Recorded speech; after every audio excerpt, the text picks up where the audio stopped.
Now, we have a few more minutes left in the discussion. I'm going to ask Billy to tell you how we are doing the survey. So I'm going to ask, are you both coming up? All right, come on up. And while they do that, think about your last few set of questions that you'd like to share. If you have any feedback or comments, we're blessed to have Linda with us, the senior most ranking executive at Northrop Grumman in the partnership. Feedback would be welcome, and your comments would be appreciated. So, Billy, I don't know why I'm holding this. You got it? Can we, do you got more slides? Yeah, I have a... I got you. You stand here, do your talking, and I'll get you covered. Okay, good. All right, for time... IT help desk, I got you covered. This one? Yeah, so it'll be survey. Yep. Cool, good job. For time's sake, I'm going to veer a little away from the script. I'm Billy Barbee. I'm a budget analyst with the Department of Planning and Budget, and I'm assigned primarily to technology agencies. In the last town hall, quite a few concerns were expressed about IT billings and IT costs in general. We have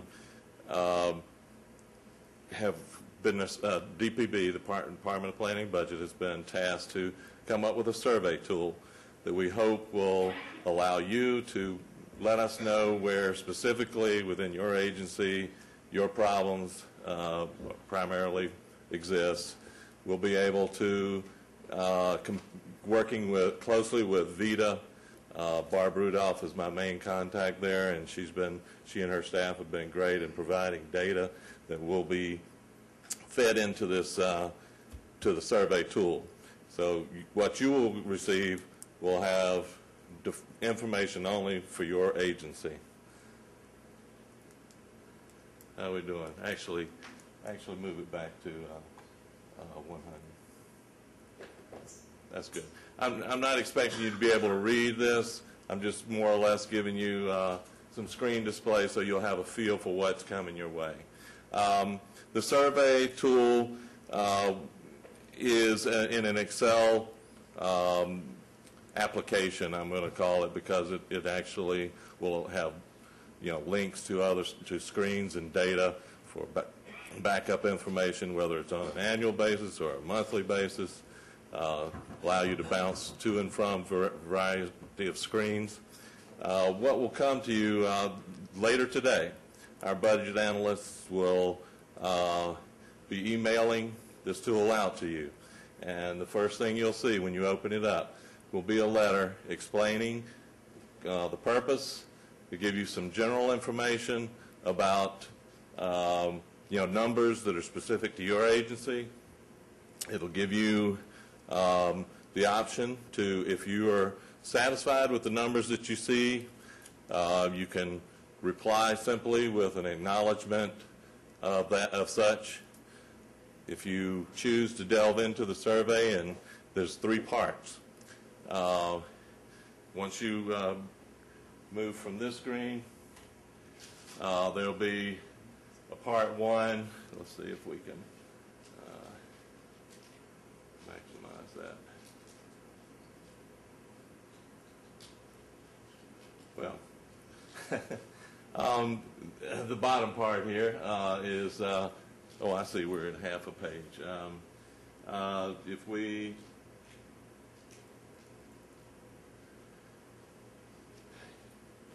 the survey begins focusing on decentralized rates.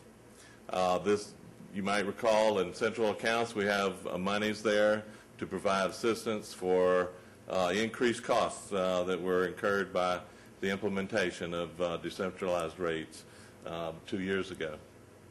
And what you'll see when you come to the screen is you'll see that we've VITA has provided information, billing information on a categorical basis that you can see to feel comfortable that the numbers VITA's providing is good. If you have any concern or disagreement, there's a bottom section that you will actually plug in your numbers where appropriate to contest. There's a section at the bottom of each survey screen that will give you free-form comments.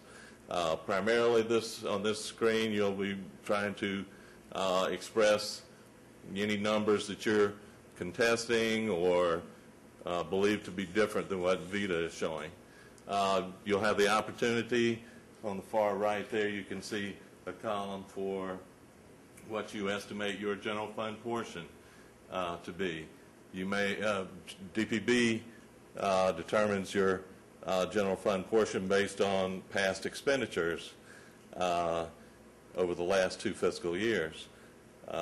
You may have special situations as to why just a CARS query that we might run might come up differently. You would have the opportunity in that comment section to let us know, or to plug them in here and then expand on that in the comment area. You also get a chance to give us what you believe your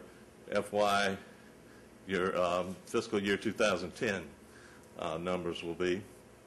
And for time's sake, I'm going to move to the next screen. Is part 2 of the survey. It's going to give you focus on away from decentralized rates and into your 4 major in-scope billings that you receive from VITA.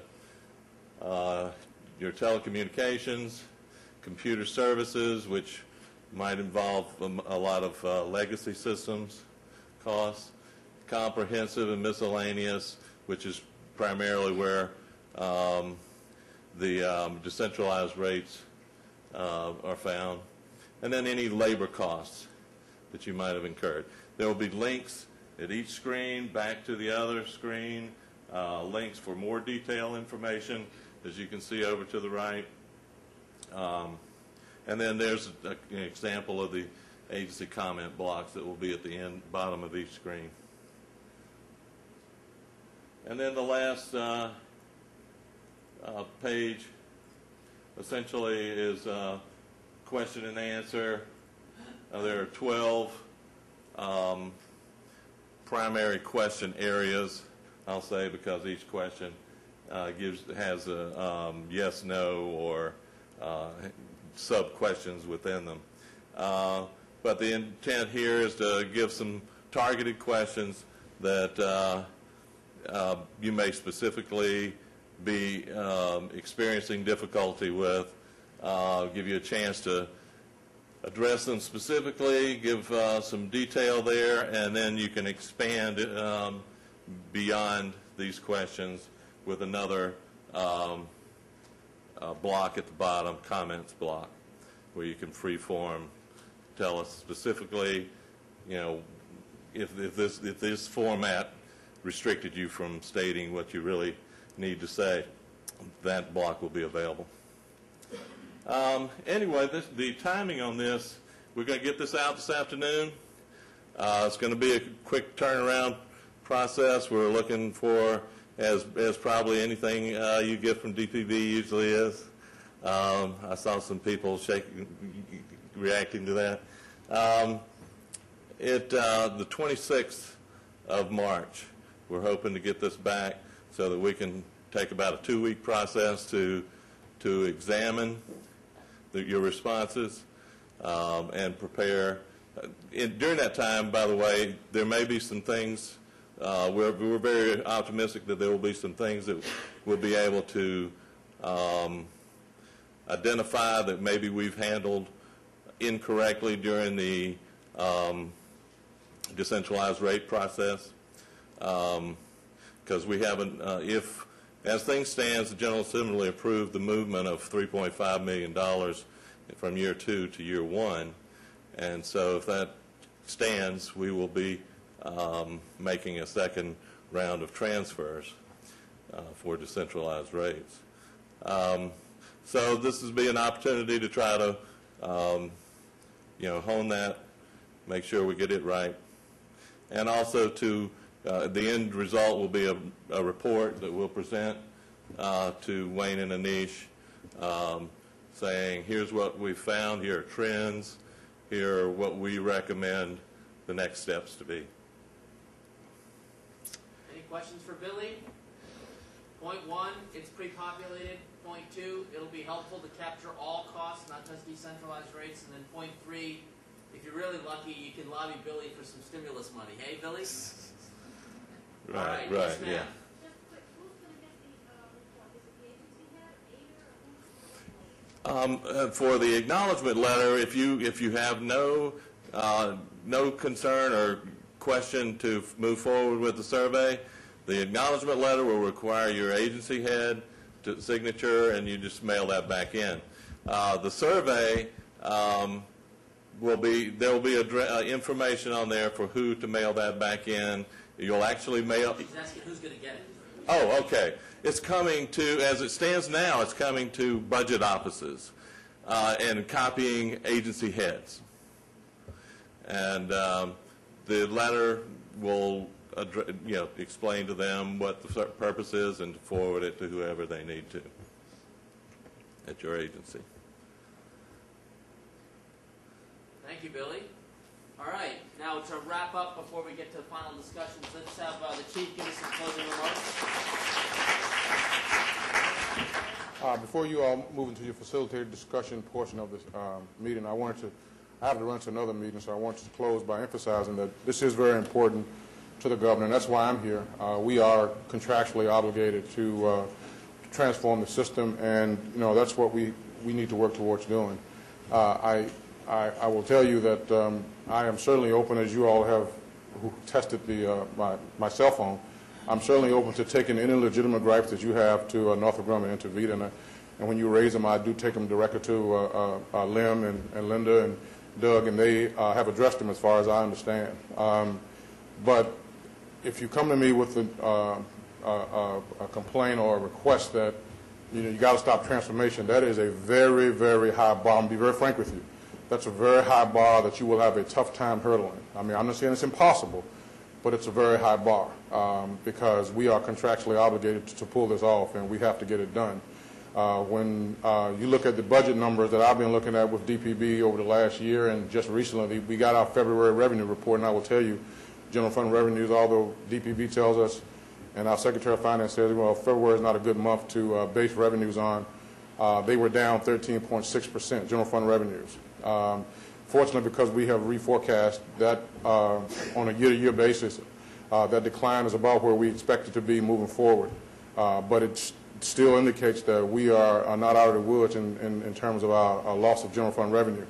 And to that end, when you look at the budget and you look at sectors of the budget that are growing, information technology is one of the areas that has not faced the kind of reductions that some of the agencies, some of your other programs have faced. So we have got to slow the growth of IT, and I believe transformation will, once we could get it complete and get it up and running, I think that will help. And to that end, I also sent a letter to some of your IT suppliers and asked them to take a 10% cut. I think that if they comply, that will generate savings of about over $3 million.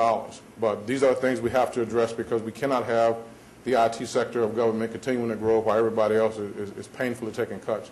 So I urge you to continue. I'm very impressed with the spirit of cooperation that you all are showing by attending these meetings and in fact, making these meetings productive. So if you have questions, if you have concerns, please call me. I will certainly address them. But again, I remind you that if your only concern is I don't want to do it, that's probably a call you shouldn't make. Okay? Thank you. All right. Thank you, Wayne.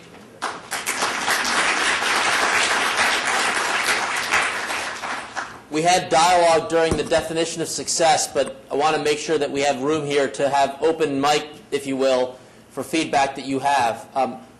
For those of you that wanted to leave at noon, you're welcome to leave at noon, but I will stand and listen. I will ask just but one indulgence on a sort of point of personal privilege. For the last 3 years or so, I have been well served by a deputy secretary, Judy Napier, that's gotten to know many of you over the last 7 years in which she's served both in the Warner and the Kane administrations. Judy has been a rock in our office and has been a terrific resource, especially with respect to transformation. It's been a real pleasure to work with her and a challenge for us as we transform. This is a secretariat transformation. Judy will be leaving our office at the end of this week. And I wanted to just say publicly thank you to Judy Napier, and for those of you that have worked with her, please join me in thanking her for her service.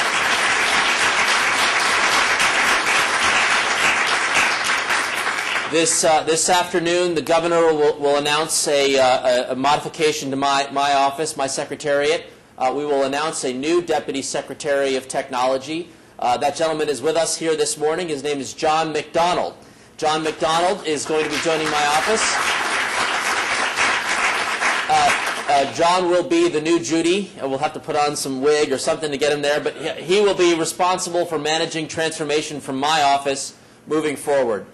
John comes to us from the IT area, both within Capital One and at Genworth Financial. John also happens to be a political appointee. He serves on the Governor's Research and Technology Advisory Council, so he has familiarity with what we're doing both in the public sector and with his IT background in the private sector. I hope you will find him to be a slight deviation down from Judy. We know we can't quite be Judy, but hopefully we'll get as close as possible to Judy, and I welcome you all to reach out to John. Any open mic thoughts, questions, or concerns given the totality of what we talked about this morning? I will turn to anyone that have thoughts, feedback, or concerns, and I'm looking at all my people in the room who've got ideas. Hobbleman, are you cool? What else do we want to talk about for our discussion this afternoon? That's one other one. We continue to hear about the encryption software that is currently available for free with the HP devices. One of the topics that came up at the town hall last meeting was whether or not the add-on fees for encryption services were necessary because many of the PCs are bought with encryption built in. Doug, any reaction, or Fred, any comment on the answer to that question? Have we got to the answer to that yet, Fred? Robert, I think the software you're mentioning is actually, yes, it is freeware, but there are many problems with that freeware as free things usually present. One of which is it's dedicated, you have to use it on the HP chipset. So if we were to change technology in the future, it would be throwaway software. I guess the easiest way to answer this question is we developed a white paper that I'll distribute to you all. But to solve the issue, we're developing a kind of a three-tiered service that I actually mentioned in my remarks earlier about single-tier, double-tier, and then SSL-type authentication, which we hope to have, an answer for within the next 30 days or so. So is that a definitive no, Fred? We're still considering? Well, I think there is a definitive no for the HP free software. That's not a good idea. We'll give you a white paper on why that is so.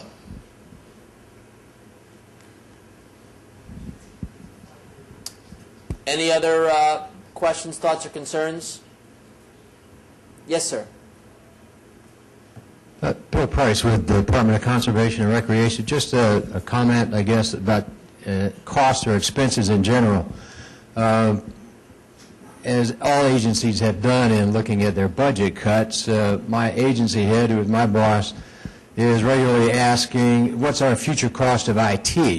And I don't know, is it a good answer for him?